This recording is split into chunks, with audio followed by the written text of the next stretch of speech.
오늘 주제 말씀은 모든 것이 가하나, 나자로 끝납니다. 가하나. 네. 우리도 함께 같이 한번 읽겠습니다. 고린도전서 10장 23절에서 24절 말씀입니다. 모든 것이 가하나 모든 것이 유익한 것은 아니요. 모든 것이 가하나 모든 것이 덕을 세우는 것은 아니니. 누구든지 자기의 유익을 구하지 말고 남의 유익을 구하라. 함께 기도하시겠습니다. 하나님 아버지 감사합니다. 오늘 주일을 맞아 하나님의 말씀을 상고하고 사랑하는 형제 자매들 함께 교제할 시간을 허락해 주시고 이곳으로 발걸음을 모아주시니 감사드립니다. 주님께서 허락하신 이 시간 함께 해주시고 인도해 주셔서 우리의 딴 생각이 나타나지 않고 주님께서 주시는 거룩한 생각, 거룩한 뜻이 이 말씀을 통해서 우리들에게 전해지도록 도와주시고 처음부터 끝까지 인도하여 주옵소서. 이 모든 말씀 우리를 죄악에서 영원히 구원해 주신 예수 그리스도 이름으로 감사하며 기도드렸습니다. 아멘. 그 주제 말씀이 모든 것이 가하나, 모든 언어가 다 그럴 거예요. 앞에 말씀을 들으면 뒤에 무슨 말이 나올지 짐작이 되거든요. 물론 이제 이 짐작을 잘못해서 실수할 수도 있지만 이렇게 가하나, 그러나, 가하지만 이렇게 끝나는 것은 그 뒤에는 다른 이야기가 나올 수 있다는 거죠. 그리스도인들, 구원받은 성도들은 모든 것이 가한 그런 사람들이에요. 이를테면 어떤 부모님 밑에 자식으로 태어나면 그 부모님은 그 자식에게 많은 것, 어떻게 보면은 모든 것을 허용해 주는 거예요. 다른 사람들이 허용할 수 없는 것, 허용하지 않은 것들도 그 부모님은 허용하죠. 그렇다고 해서 그 허용되는 그 모든 범위가 부모님을 기쁘게 하시는 것은 아니라는 거죠. 우리가 어떤 잘못을 했을 때 다른 사람들은 우리를 욕하고 비난하지만 부모님은 그것을 용서해 줄 수 있어요. 그렇다고 부모님이 그것을 다음에 또 가서 그 짓을 해라 이렇게 해주는 것은 아닐 수 있는 거죠. 그것처럼 하나님의 자녀된 사람들은 그 자유가 무한대라고 볼 수 있어요. 그런데 그 무한대로 주어진 그 자유가 하나님을 모두 기쁘게 하는 것은 아니라는 거죠. 이를테면 십계명이라는 게 있거든요. 우리는 계명을 초월한 자라고 볼 수 있어요. 구원받은 성도들은. 그렇다고 해서 계명을 어기는 것이 하나님을 기쁘시게 하지는 못한다는 거죠. 예. 그래서 구원받은 성도는 모든 것이 가한 사람이에요. 해도 그것으로 인해서 영원한 멸망을 받는 데까지 이르지는 않아요. 그런데 그것이 잘못될 경우 징계라고 하는 것이 존재하는 거죠. 하나님께서 교정하기 위해서 잘못된 길로 가는 자신의 자녀들을 올바른 길로 인도하기 위해서 처음에는 지팡이 같은 거로다가 툭툭툭 쳐서 올바른 길로 나아가게 할 수 있죠. 그런데도 불구하고 계속 그 곁길로 가거나 뒤로 가려고 하면은 몽둥이를 들 수도 있어요. 그래서 그 몽둥이는 강할 수도 있고 심지어는 죽음이라고 하는 데까지도 갈 수가 있는 거예요.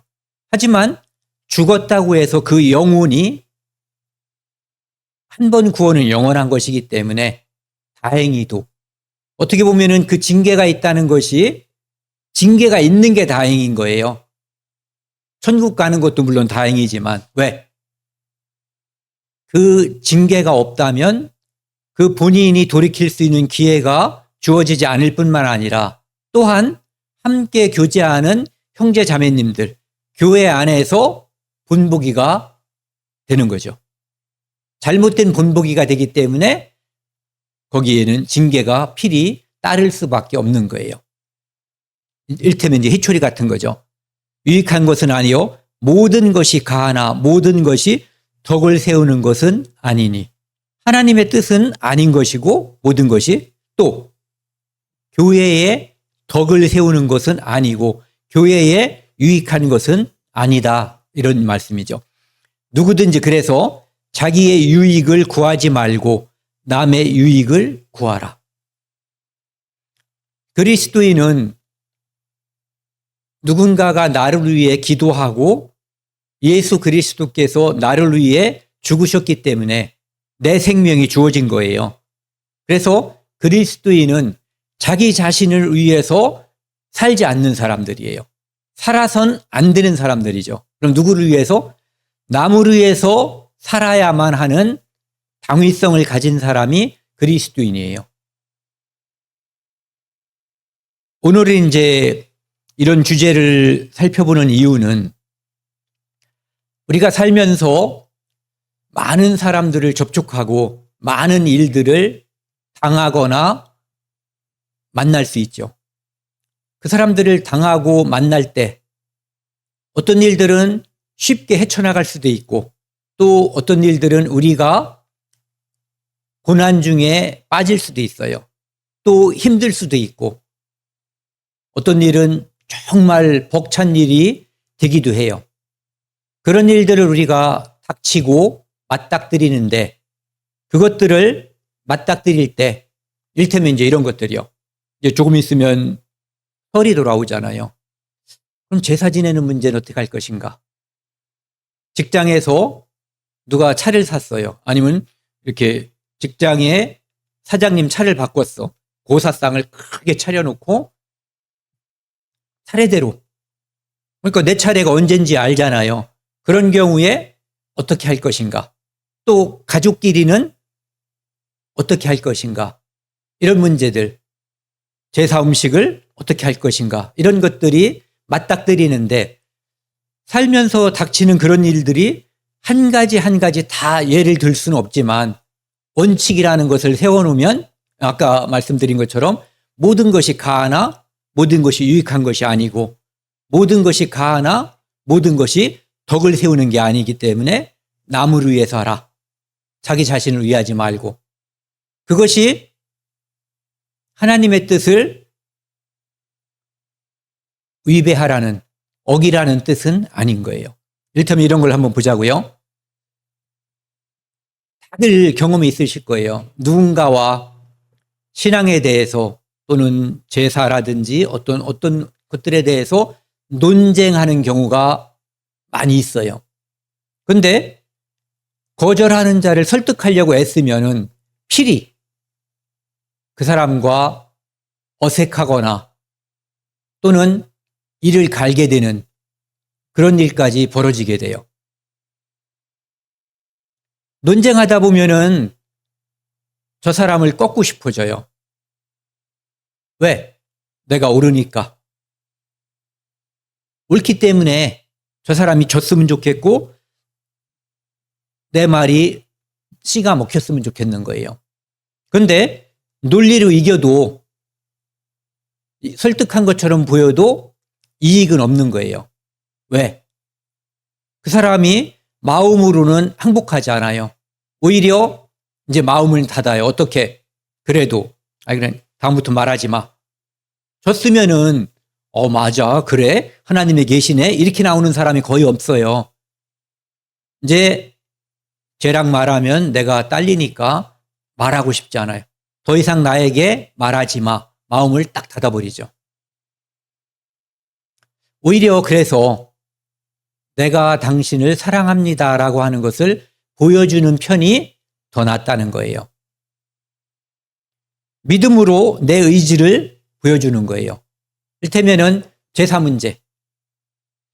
제사 문제와 관련돼서 사람들이 굉장히 시련을 겪는 이유가 분명하게 의사를 표명하지 않는 데 있어요.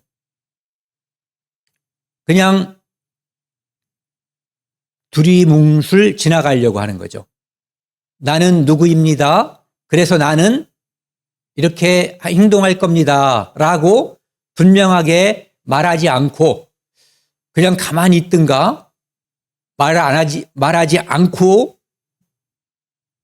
그냥 잘 어떻게 위기가 또는 어려움이 그냥 지나가기를 바라죠. 그런데 그것이 이것만 못해요. 하나님께 기도하고 내 믿음의 의지를 단호하지만 부드럽게 나는 왜 그런 말을 하는지, 나는 왜 그렇게 행동할 수밖에 없는지, 그리고 구태여 그들의 행동이 잘못됐음을 지적할 필요까지는 없어요. 그런데 내가 왜 그런지에 대해서는 말을 해두는 게 좋아요. 그리고 기도하면서 기다리고 또 기회를 보는 거예요.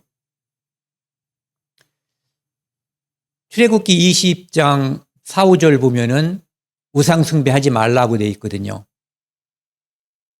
그리고 우상숭배하면 하나님께서는 그것을 미워하시는 거라고 말씀하시고, 그리고 자손에게까지 4, 5대까지 영향을, 3, 4대까지 영향을 미친다라고 말씀을 하셔요.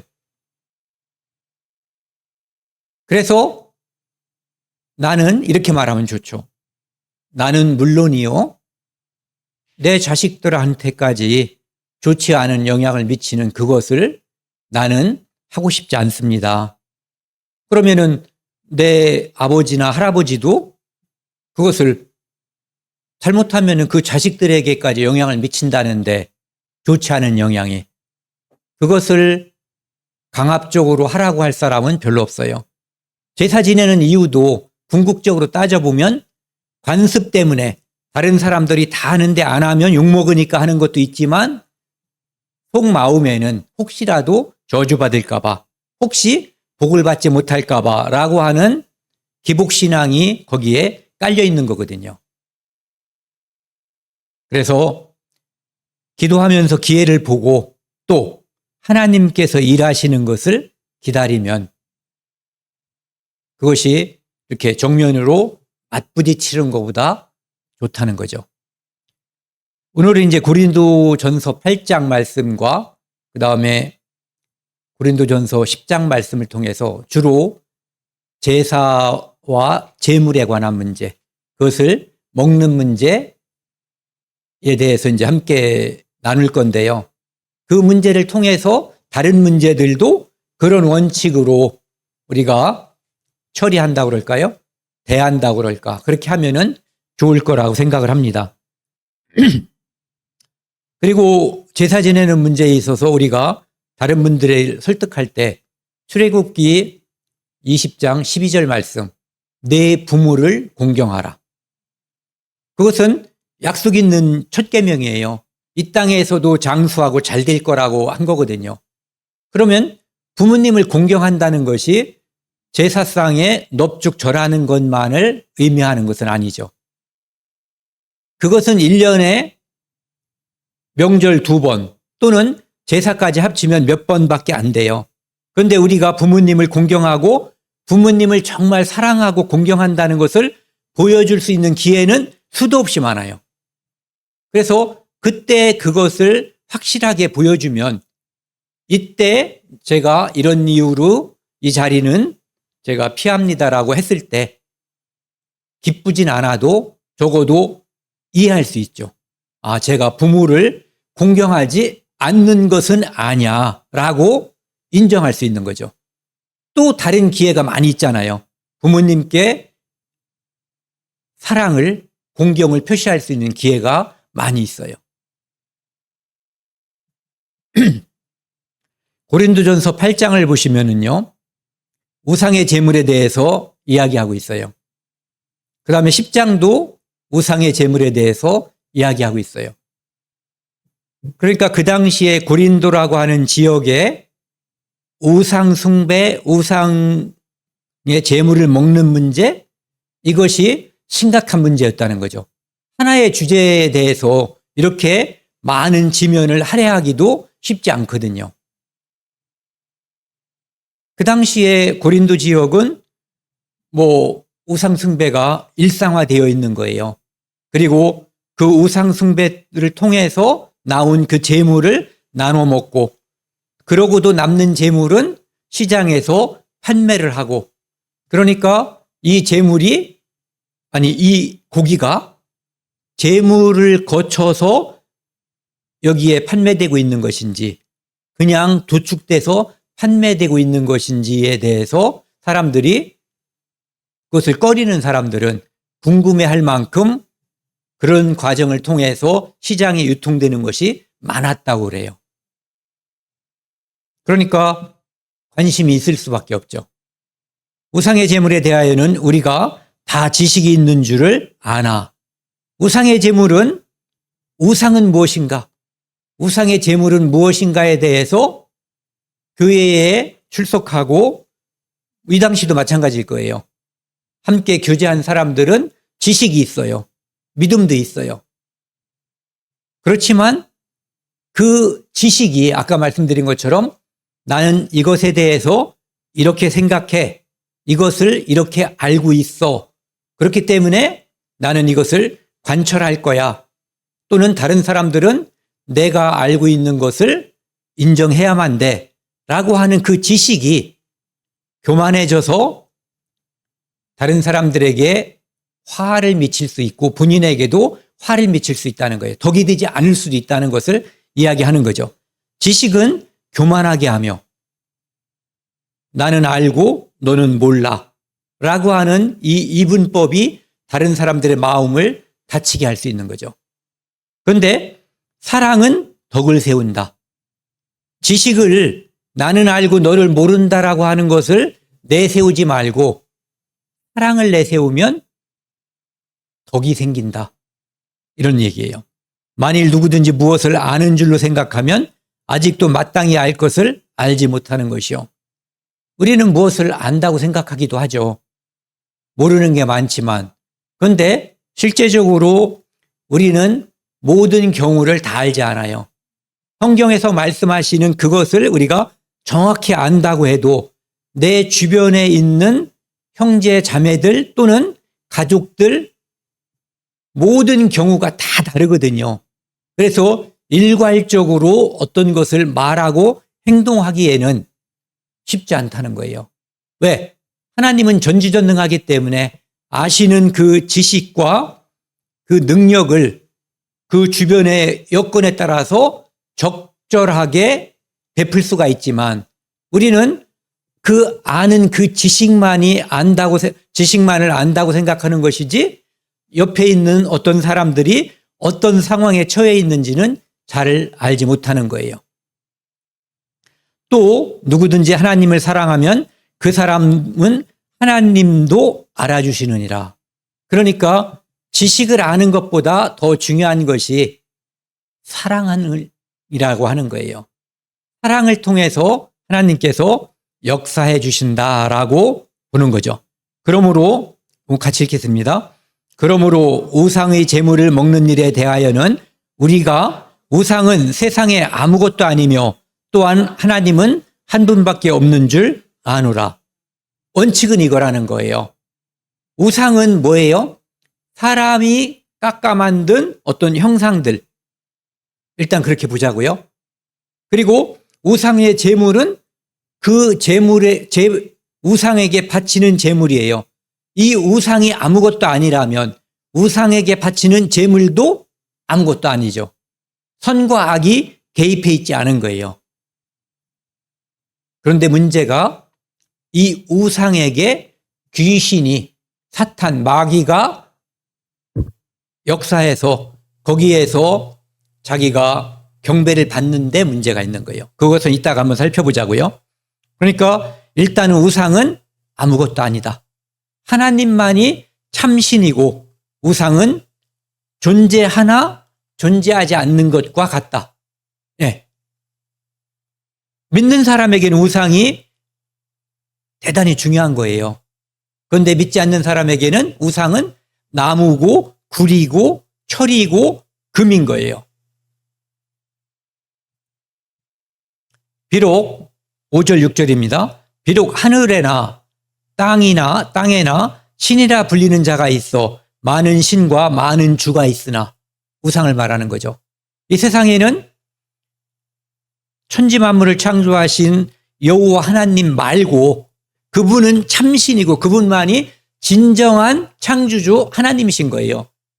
그런데 이 땅에는 많은 사람들이 믿는다고 말하는 귀신들, 그것들이 존재하는데, 그것들이 어떤 식으로 역사하고 존재하냐 하면은 보이지 않는 귀신이 보이는 우상에게 붙어서 역사하는 거예요. 그러니까 우상은 의미가 없지만 우상 숭배는 의미가 있어져 버리는 거예요. 왜? 그곳에서 귀신이 역사하기 때문에. 그러나 우리에게는 한 하나님, 곧 아버지가 계시니 만물이 그에게서 났고 우리도 그를 위하여 있고, 또한 한 주 예수 그리스도께서 계시니 만물이 그로 말미암고 우리도 그로 말미암아 있느니라. 의미를 따져본다면 하나님만이 의미가 있고 그분만이 우리의 창조주고 우리의 구원자인 거예요. 그 외에 어떤 것도 의미가 없고 의미를 둘 수도 없는 거예요.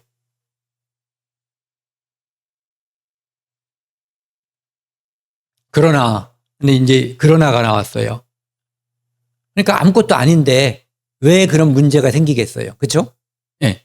그러나 이 지식은, 우리가 좀 전에 말했던 그 지식, 그 믿음은 모든 사람이 갖고 있지 않다는 거예요. 믿는 사람들 중에서도 그 지식을 다 가지고 있지 않고, 또 믿지 않는 사람들도, 그러니까 다른 믿음 또는 다른 지식을 가지고 있는 사람들이 많이 있다는 거죠. 이 지식은 모든 사람에게 있는 것이 아니므로 어떤 이들은 지금까지 우상에 대한 습관이 있어 구원받은 성도인데 아직까지 가족끼리 모이면 우상에 대해서 함께 하는 거예요. 그런 사람들이 많이 존재하는 거예요. 이것이 하루아침에 딱 끊어질 수도 있지만 어떤 절차나 과정, 시간을 통해서 바뀌기도 하거든요. 그런데 이런 사람들이 있어요. 우상의 제물로 알고 먹는 거로 쭉 뭐 함께, 나는 구원 받았는데 좀 전에 제사를 함께 지냈고 할아버지, 할머니, 아버지, 뭐 친척들 함께 있는 곳에서 이제 제사상에 드렸던 그 음식을 함께 먹어요. 이거는 일반적으로 많이 있는 일이에요. 예. 우상의 제물을 알고 먹는 거죠. 그들의 양심이 약하여 더러워지느니라. 아까 말씀드린 것처럼 이것에 대한 지식이 있어서 우상은 아무것도 아니고 우상의 제물도 아무것도 아니라는 확실한 믿음이 있는 사람이면 먹는 데 있어서 아무 문제가 없는데 꺼림직한 거예요. 아, 내가 지금 시류에 굴복한 거죠. 물 흐름에 역행하지 못하고 따라간 거예요. 그런데 그렇지만 구원받은 성도기 때문에 양심이 살아있어서 찜찜하고 뭐 이런 게 있는 사람이에요. 그런데 만약에, 이건 만약인데, 그중에 그 함께 제사 지낸 사람 중에는 포함되어 있지 않지만 그날 그 장소에 구원받은, 어쩌면은 그 사람을 전도한 또 다른 사람, 그 제사에 참석하지 않은 누군가가 그 자리에서 함께 있다고 생각한다면 그 사람과 눈이 마주치면 더더욱 찜찜해지겠죠. 그는 담대함을 가지고 그 제사와 거리를 뒀단 말이에요. 믿음으로. 그런데 나는 아직 그 믿음이 되지 않았어요. 그런 경우를 생각해보자, 이런 얘기예요. 음식은 우리를 하나님 앞에 세우지 못하나니, 잘 보세요. 우리가 먹지 않는다고 해서 더 못 사는 것도 아니요, 먹는다고 해서 더 잘 사는 것도 아니니라. 여기서 말하는 음식은 우상의 제물에게 바쳤던 그 음식을 말하는 거예요. 그 음식을 먹는다고 좋은 것도 나쁜 것도 아니고 더 잘 사는 것도 더 못 사는 것도 아니라는 거예요. 결론은.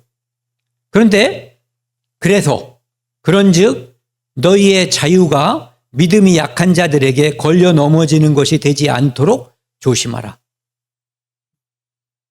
음식에는 죄가 없어요. 그래서 먹으나 먹지 않으나 상관없지만 내가 먹는 그 일이 누군가에게는 걸림이 될 수 있다는 거죠.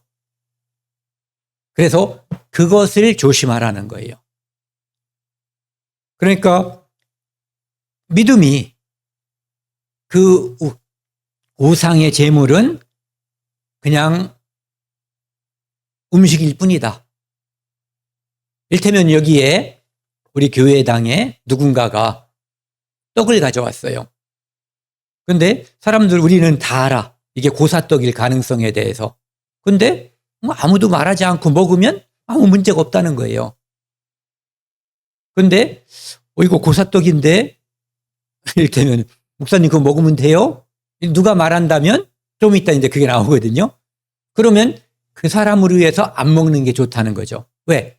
그 사람은 아직 그것을 안 먹는 게 좋지 않나라고 하는 율법적인 생각을 가지고 있기 때문에 개걸스럽게 먹어서 그 사람의 양심을 다치게 하지 않는 것이 좋다라는 것이죠.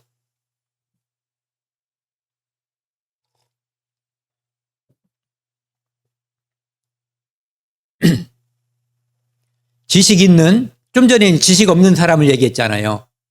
근데 이번에 이제 지식 있는 사람을 말하는 거예요. 그것은 먹는다고 해서 아무 문제가 없다. 음식은 그냥 음식일 뿐이다라고 믿고 행동하는 어떤 사람. 네. 앉아 먹는 것을 누구든지 보면 그 믿음이 약한 자들이 좀 목사라는 사람이 아니면 구원받은 지도 오래되는 저 사람이 고사떡인 줄 뻔히 다른 사람들이 다 아는 그 자리에서 뭘 먹고 있어. 그런데 그것을 이제 갓 구원받은 사람이 쳐다보고 있으면 누구든지 보면 그 믿음이 약한 자들의 양심이 나도 그러면은 그냥 막 먹어야지. 먹어도 아무 상관이 없네. 먹어도 괜찮은 것과 그것을 골라 먹는 문제하고는 다른 문제죠. 그러니까 우상의 제물을 어쩔 수 없이 먹는 것과 우상의 제물을 인 줄 알고 그 장소를 골라서 다니면서 많이 먹는 것은 다른 문제예요. 이를테면은 우상의 제물을 늘 취급하는 곳이 있죠. 굿하는 곳이라든지 이런 곳. 그런 곳은 내가 그곳 사람과 친구가 돼가지고 매일 가서 그곳에 있으면 매일 우상의 제물을 먹게 될 거예요. 그러면 우상의 제물과 친숙해질 수 있고 우상과도 친숙해질 수 있고 그 다음에 이 사람이 어떻게 변할지는 알 수가 없는 거예요. 그래서 담력으로도 우상의 제물을 먹게 되지 않겠느냐.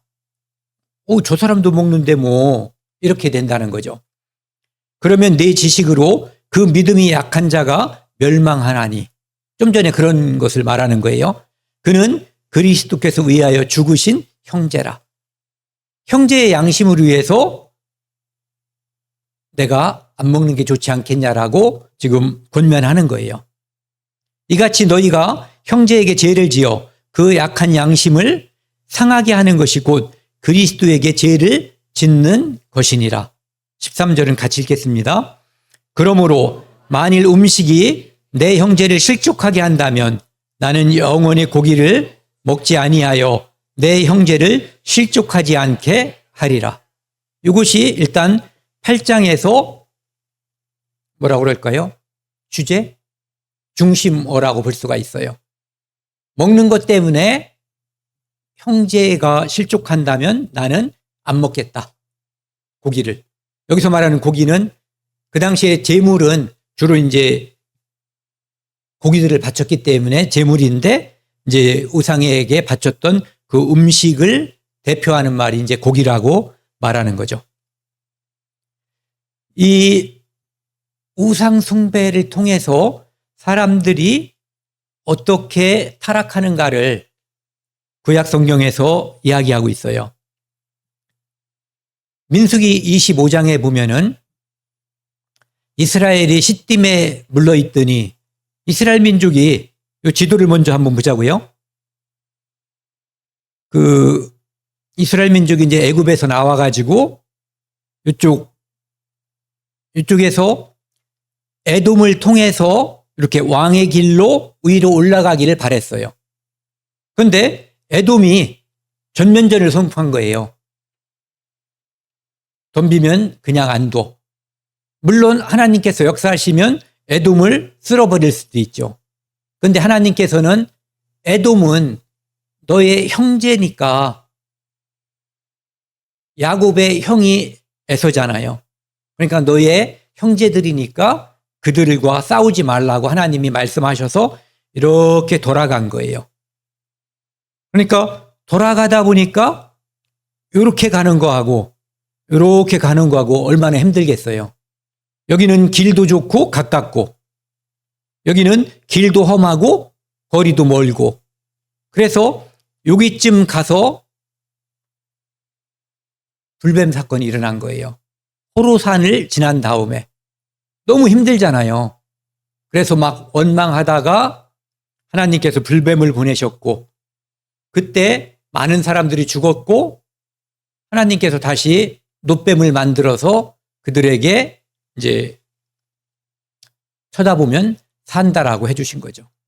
그래서 이 과정을 통해서 많은 사람들이 죽었어요. 그리고 지금 여기 장면은 여기서 이제 모압을 통해서 싹 가야지 되는데, 모압은 다행히 에돔처럼 전면적으로 나오는 것이 아니라 우리 지역을 깊숙이 들어오진 않고 이쪽 가해로 살살살살 지나가는 것은 허용해 준 거예요. 그런데 여기서 문제가 더 생긴 거죠. 어떤 문제가 생겼냐면은, 여기 이제 앞으로 가자고요. 시딤에 머물러 있더니 그 백성이 모압 여자들과 음행하기를 시작하니라. 모압 사람들은 비교적 약간 관대했잖아요. 그런데 그 관대한 것을 이용해서 사탄은 역사를 하는 거예요. 어떤 역사를 하냐면은, 모압 여자들은 우상 숭배하는 사람들이고 그들이 이스라엘 사람들을 초청했어요. 그들의 우상의 제물을 먹게 하고, 1단계죠. 2단계, 우상을 함께 숭배하게 하고, 그 다음에 음행에 참가하게 되고, 그것으로 인해서 하나님의 진노를 낳게 한 거예요. 여자들이 자기 신들에게 제사할 때에 이스라엘 백성을 청함해 백성이 먹고, 이 시편 106편에 보면은요, 죽은 자에게 드린 제사 음식을 먹었기 때문에 이스라엘 민족이 저주를 받았다라고 이야기하고 있어요. 이 사건을 시편 106편에서 다시 말씀하시는 거예요. 여기 보면은 이스라엘 백성을 청함해 백성이 먹고 그들의 신들에게 절함으로. 아마도 솔로몬도 이 과정을 거쳤을 거예요. 솔로몬이 하나님을 믿고 지혜가 충만한 사람이었는데 어느 날 넙죽 절하진 않았을 거예요. 어느 날 넙죽 우상에게 경배하진 않았을 거라는 거죠. 일단은 정말 사랑하는 여자가 드셔보세요라고 음식을 줬을 테고, 이것이 반복됐을 거고, 그러다 보니까 절도 하게 어느 날 됐고, 그러다 보니까 하나님의 진노를 사게 됐죠. 애굽에서 나와서 시내산 밑에서 이스라엘 민족이 송아지를 만들었어요. 하나님께서 우상 섬기는 것을 금하셨는데 어느 날 갑자기 그들이 금송아지에게 절을 넙죽할 수는 없었을 거예요. 그런데 의미를 부여하면 달라지죠. 이것은 우리를 또는 너희를 애굽에서 인도하여 낸 신이야, 하나님이야. 하나님한테 절하는 건 문제 없잖아요. 그런데 이제 문제가 생기죠. 문제가 없는 것처럼 보이는데 문제가 생기는 이유가 뭐냐 하면은, 하나님의 말씀과 말씀끼리 상충하는 거예요. 우상을 만들지 말고 절하지 말라고 하셨잖아요. 그런데 그들은 우상을 만들었어요. 절을 했어요. 이 우상은 만들지 말라고 한 우상이었고 절하지 말라고 한 우상이란 말이에요. 그러니까 이 말씀을 지키지 않았기 때문에 생겨난 일이에요. 상충된 일이 아니라 말씀을 범했기 때문에 또 다른 말씀을 범하게 된 거죠.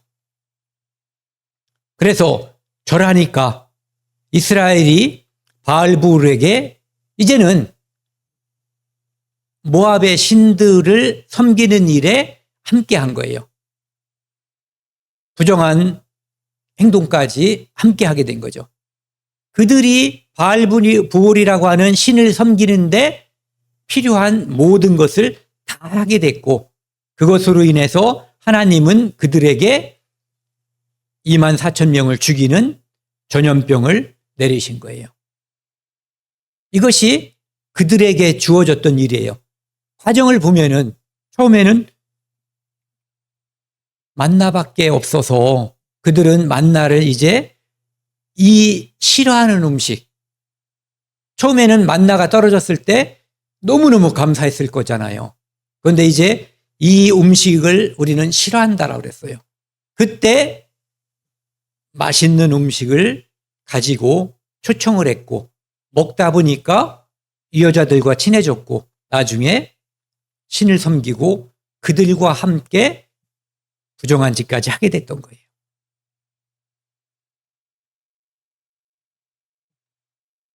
에돔을 무력으로 막았지만 나중에 보면은 어려움 때문에 불뱀이라고 하는 그 일로 인해서 많은 사람들이 죽게 됐어요. 사는요 매우 영리해요. 어떤 경우에도 우리가 평탄할 때도 사탄은 노리고 우리가 힘들 때도 사탄은 노려요. 기분 좋을 때도 노리고 슬프고 우울할 때도 사탄은 노려요. 또 모압에게는 두려워서 우회하게 했는데 그때 발람을 통해서 저주했는데 그게 안 먹히니까 여자들을 통해서 유혹하고 결국은 우상숭배와 음행으로 인해서 엄청나게 많은 사람들이 죽게 되었죠. 이스라엘 민족이 하나님을 섬기는 것에 있어서 보면은요, 이 여호수아가 죽게 됐을 때 이스라엘 민족이 걱정됐잖아요. 그래서 여호수아는 24장이 끝이에요. 그 다음에 사사기잖아요. 그때 온전히 여호와만 섬기기를 바랬어요. 여호수아는. 그것이 그들에게 유익하기 때문에. 너희가 섬길 자를 택하라. 오늘 택하라. 오직 나와 내 집은 여호와만 섬기겠다라고. 이 세상에 있는 아까 말씀드린 많은 잡신들, 존재하지 않으나 믿는 자에게는 존재한다라고 볼 수도 있는 그 우상을 섬기는 그 신들을 너희가 떠나서 오직 여호와만 섬기라고 여호수아가 마지막으로 권면한 거예요. 그러니까 이스라엘이 백성이 대답했어요. 우리가 결단코란 말을 자주 써요. 비슷한 단어들을 통해서. 맹세가 중요한 게 아니에요. 실천이 중요한 거죠. 맹세했는데 지키지 않는 것은 수많은 드라마나 영화의 주제로 쓰여요. 여호와를 버리고 다른 신들을 섬기지 않겠다라고 말하죠. 이는 다 알고 있어요. 우리 하나님 여호와께서 친히 우리와 우리 조상들을 인도하여 애굽 땅 종되었던 땅 집에서 올라오게 하시고, 노란 글씨 같이 읽겠습니다. 우리 목전에서 이 큰 이적들을 행하시고 우리가 행한 모든 길과 우리가 지나온 모든 백성 중에서 우리를 보호하였으며, 이런 분이라는 거예요. 그러니까 우리는 그분만을 섬기고 경배하겠다. 옳은 결정이에요. 여호와께서 또 그들과 그 백성들 모든 백성들과 이 땅에 거주하는 아모리 족속을 우리 앞에서 쫓아내셨어요. 이미 봤단 말이에요. 그러므로 우리도 여호와를 섬기리니 그는 우리 하나님이십니다. 하나님이라는 것은 우리를 낳으셨고 우리를 기르셨고 우리의 모든 것이 되시는 분, 창조주 하나님, 전지자 전능하신 하나님이라는 거죠. 하지만 그 옛 맹세는 그리 오래 가지 않았어요. 이스라엘 민족은 우상숭배를 통해서 솔로몬의 우상숭배 때문에 나라가 남북으로 나뉘었죠. 그리고 이 교훈을 깊이 새겼어야 되는 거예요. 나라가 찢어질 정도로 하나님께서 큰 벌을 주신 거예요.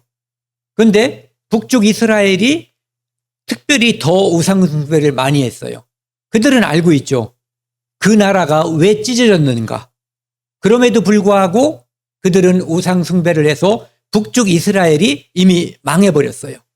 이제 예레미야는 북쪽 이스라엘이 망했고 남쪽 이스라엘도 이제 그런 식으로 계속 가다가는 망한다라고 하는 하나님의 경고를 계속해서 받는 거예요. 나중에는 그 경고를 넘어서 이제 너희들은 망하니까 너희들을 지배하는 바벨론을 섬기고 잘 받들어라. 그러면 목숨은 살 것이다라고 하나님께서 말씀해 주시는 거죠. 하나님은 후일을 기약하는 거예요. 여기 보시면은 그들이 나무를 향하여, 나무는 우상을 말하는 거예요. 지금 나의 아버지라 하며 돌을 통해서도 우상을 섬긴 거예요. 향하여 너희는 나를 낳았다고 하고, 사람이 만들었는데 나무를 깎아서 우상 만들고 돌을 쌓든가 돌을 깎아서 우상을 만들었는데 아버지요 어머니라고 부르는 거예요. 미친 거죠. 예. 그들이 환날 당할 때에 이르기를 일어나라를 구원하소서. 그러면은 자기들이 환난을 당할 때 누구한테 빌어야 돼요? 나무와 돌에게 빌어야 되는데 정작 죽을 것 같으니까, 망할 것 같으니까 하나님 하더란 얘기예요. 이게 이상하지만 정상이죠. 요거까지도 정상인 거예요. 너를 위하여 내가 만든 신들, 나무와 돌에게 왜 빌지 않냐 이거예요. 유다여, 너의 신들이 너의 성읍수와 같도다. 얼마나 많은 나무를 깎아놓고 얼마나 많은 돌덩어리를 우상으로 섬겼으면 하나님께서 그들을 이렇게 이야기하는 거예요. 네가 환난 당할 때에 구원할 수 있으면 일어날 것이니라. 니들이 믿는 우상이 너희가 환난 당할 때 구원하겠느냐라고 하나님이 반문하시는 거죠. 내 눈을 들어 헐벗은 산을 보라. 왜 산이 헐벗었냐 하면은 수도 없이 사람들이 길을 낸 거예요. 왔다 갔다 하면서. 그곳에 우상을 만들어 놓고 섬기니까 우리나라 사람들도 약간 높은 데서 섬기는 걸 좋아하죠. 네. 얘들도 마찬가지였던 것 같아요. 그들이 행음하지 않은 곳, 우상 숭배하지 않은 곳이 없는 거예요. 그러니까 산에 다 길이 나고 했던 거예요. 이 땅이 그래서 더럽혀졌다는 거죠. 그러므로 하나님께서 그들에게 저주를 내린 거예요. 단비가 그쳤고 늦은 비도 없어졌느니라.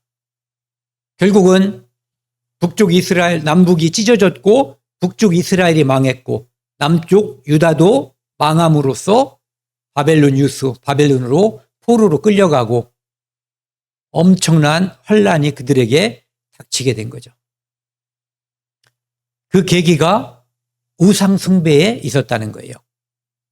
처음에는 숭배까지 하려고 안 했을 거예요.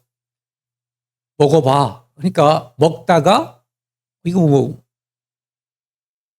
인간관계가 형성되겠죠. 자주 만나서 먹다 보면. 그럼 다른 일까지 우상을 섬기는 일, 또 부정을 저지르는 일까지 함께 하게 됐던 거예요. 이스라엘이 하나님을 배신하고 우상을 섬겼어요. 그런데 남쪽 유다도 그의 반역한 자매 유다, 그러니까 북쪽이 반역해서 멸망했는데 남쪽도 반역한 자매 유다가 진심으로 내게 돌아오지 아니하고 거짓으로 할 뿐이니라. 힘들면 아까 얘기했잖아요. 힘들면 하나님 찾는데 진실로 그들이 믿고 따르는 것은 우상이었다는 거예요. 그러니까 하나님이 그들을 완전히 쳐내버린 거예요. 우상을 섬기는 사람들에게 끌려가게 하고 그들의 지배를 받게 둔 거예요. 그곳에서 다시 그들은 신앙을 회복해야지 돼요. 그렇지 않고는 그들의 신앙이 회복되지 않기 때문에 그들이 믿고 따르던 의지하던 성전도 완전히 다 때려 부셔버린 거예요. 하나님이 부신 거죠.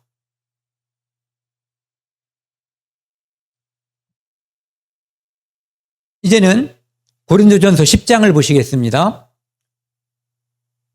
무릇 이방인들이 제사하는 것은 귀신에게 하는 것이요 우상은 의미가 없다고 했고 이 우상에게 바치는 음식도 의미가 없다고 했는데 이제는 이방인들이 제사하는 것은 귀신에게 하는 거라는 거예요. 그러니까 원래는 아무것도 아닌 건데 여기에서 귀신이 역사한다는 거예요. 귀신이 이 행위를 하는 사람들을 지배한다는 거죠. 제사 지내는 사람들이 잘 아는 사람들도 있어요. 이거 그냥 안 하면 욕먹으니까 하는 거야. 이렇게 생각하는 사람들도 있는데 이거 안 하면 조상님한테 혼난다라고 생각하는 사람들도 있어요. 그 사람은 믿는 거예요. 조상신? 이름은 조상신인데 귀신 믿는다고 하고 귀신에게 절한다고 하면은 자존심이 허락하지 않잖아요. 그러니까 조상이라고 하고 조상신이라고 말하는 거예요. 왜? 나를 위해. 존심을 살리는 방법이죠. 네. 하나님께 제사하는 것이 아니요 나는 너희가 귀신과 교제하는 자가 되기를 원하지 아니하노라. 하나님도 섬기고 너 귀신도 섬기냐? 이거 옳지 않은 거야. 그러니까 이쪽은 귀신 섬기는 일은 끊는 게 옳아라고 말씀하시는 거예요. 너희가 주의 잔과 주의 잔은 성찬할 때 우리가 예수 그리스도의 피라고 생각하고 포도주를 마시잖아요. 그것은 나를 구원하신 예수 그리스도를 기억하고 그것을 기념하는 거예요. 그것과 우상 숭배를 겸해서 하는 일은 있을 수 없다는 거죠. 귀신의 잔을 겸하여 마시지 못하고 주의 식탁과 귀신의 식탁을 겸하여 참여하지 못하리라. 그러면 우리가 주를 노여워하게 하시겠느냐? 그렇게 하면 하나님이 노여워한다. 하나님이 화낸다, 싫어한다 이런 얘기예요. 우리가 주보다 강한 자냐? 너 하나님이 화내도 괜찮냐? 네가 하나님보다 높은 자냐? 이런 뜻이에요. 자, 보자고요. 뭐 지방에 따라서 조금씩 다르지만 대부분 이런 비슷한 것을 차려놓고 여기에 절을 하는 거예요.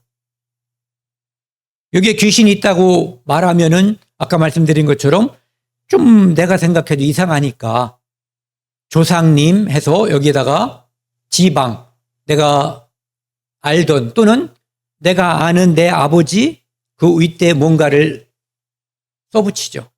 분명한 것은 우리가 누가복음 16장에서 볼 수 있는 것처럼 죽은 사람은 여기에 와요, 못 와요? 못 와요. 지옥에 있든 천국에 있든 우리 조상들은 이미 돌아가신 분들은 이곳에 출몰을 할 수가 없어요. 어떤 경우에도.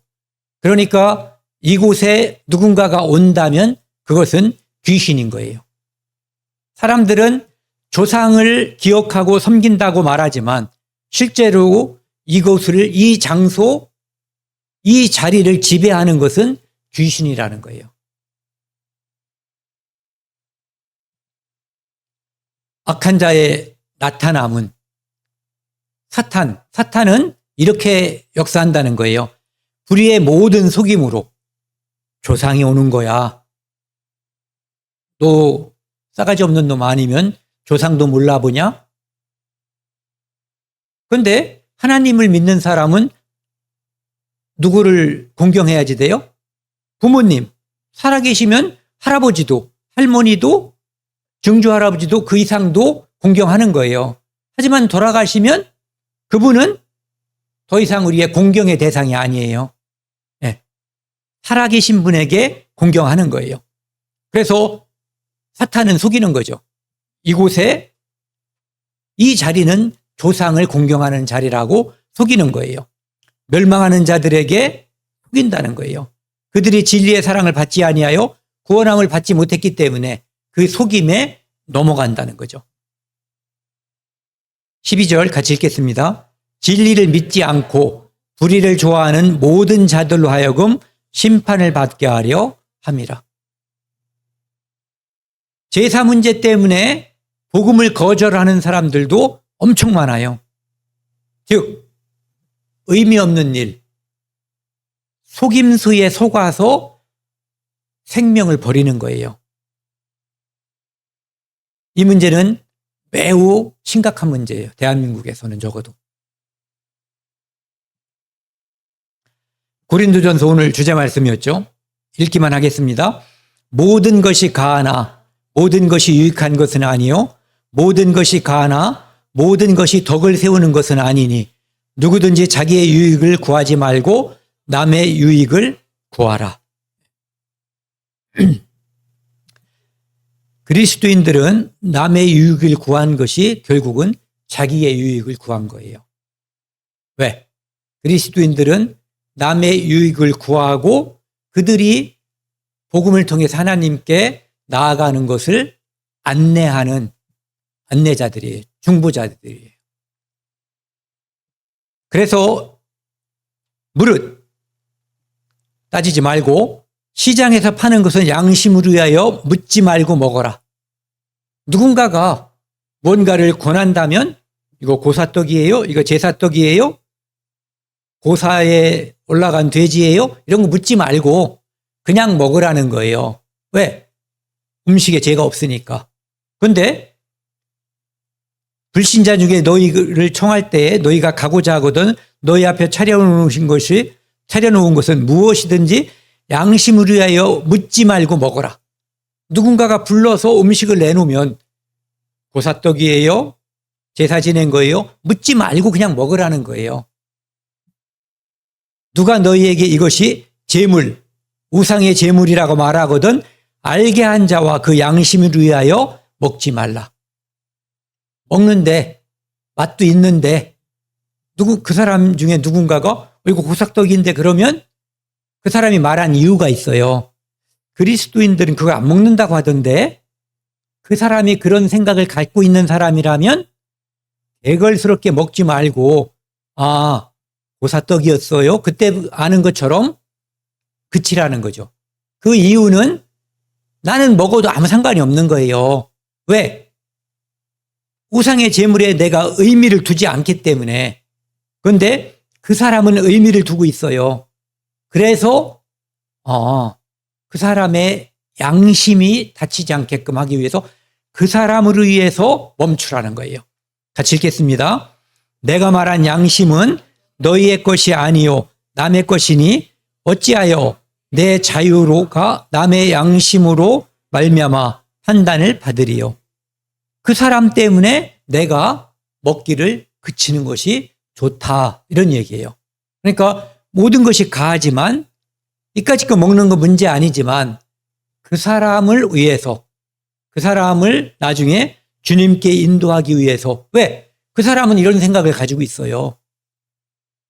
그리스도인들은 그런 거 안 먹어라는 생각을 가지고 있는 사람에게 그 사람이 나한테 말하지 않을 수 있어요. 너는 그렇게 먹는 걸 탐하는 놈이구나. 재물까지도 막 먹는구나.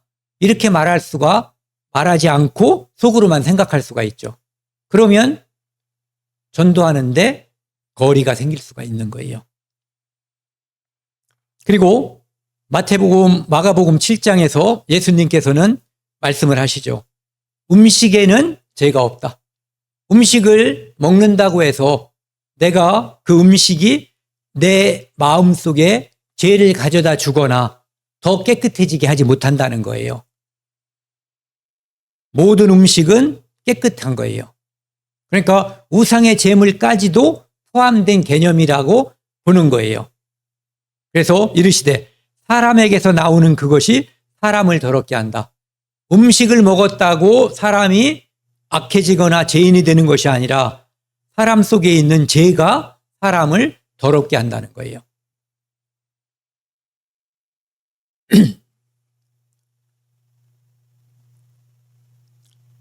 이제 결론의 말씀이죠. 10장 31절, 33절입니다. 요거 같이 천천히 읽겠습니다.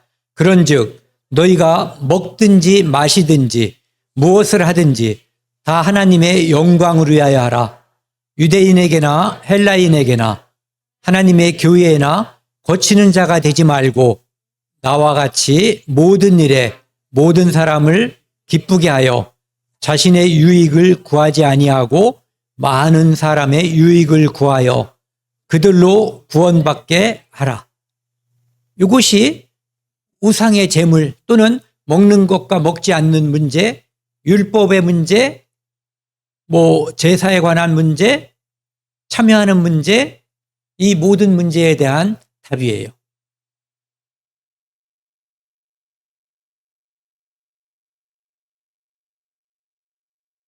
자, 보세요.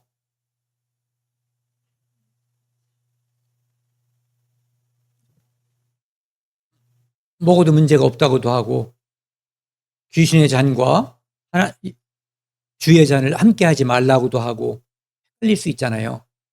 그런데 성경에서는 이것을 헷갈리게 한 게 아니에요. 자유한 거예요. 일반 딱 원칙을 말하면. 하지만 그 자유가 교회와 주님의 유익과 덕을 세우는데 유익하게 행동하라는 거예요. 자, 첫 번째, 음식에는 죄가 없어요. 맞는 말이죠. 네. 우상의 제물이라고 해서 거기에 귀신이 붙는 것도 아니에요. 더러워지는 것도 아니라는 거예요. 우상의 제물을 자주 먹으면 그런데 그 우상과 접촉할 가능성이 커져요. 아까 이스라엘 민족이 모압 여자들의 초청에 의해서 우상 숭배하게 됐고 간음하게 됐어요. 또 솔로몬도 아마 그런 과정을 거쳤을 것이라고 짐작이 돼요. 죄가 없지만 찜찜하면 안 먹는 것도 좋다는 얘기예요. 구태여 찜찜한데 먹을 필요는 없다는 거죠. 세상에 음식이 그거밖에 있는 게 아니니까. 그런데 괜찮으면 먹는다고 해서 문제가 없다는 거죠. 그러니까 원칙은 먹어도 아무 문제가 없다는 거예요. 네. 먹는 일로 문제가 되는 사람이 있으면 먹지 않는 게 좋다는 것이지 금지사항은 아니라는 거예요. 그렇죠? 네. 그래서 오직 사랑과 덕을 세우기 위해 하라. 이게 우상의 제물과 관련돼서 우리가 하나님 말씀을 통해서 얻을 수 있는 교훈이에요. 그러니까 사랑으로 하라. 내 만족을 위해서 하지 말고 덕을 세우는데 필요한 그런 말과 행동을 하라는 거죠. 율법을 지키는 것보다 더 우선하는 것은 교회와 주님께 덕을 세우고 유익이 되는 그 일을 하라는 의미예요. 오늘은 여기까지 하겠습니다.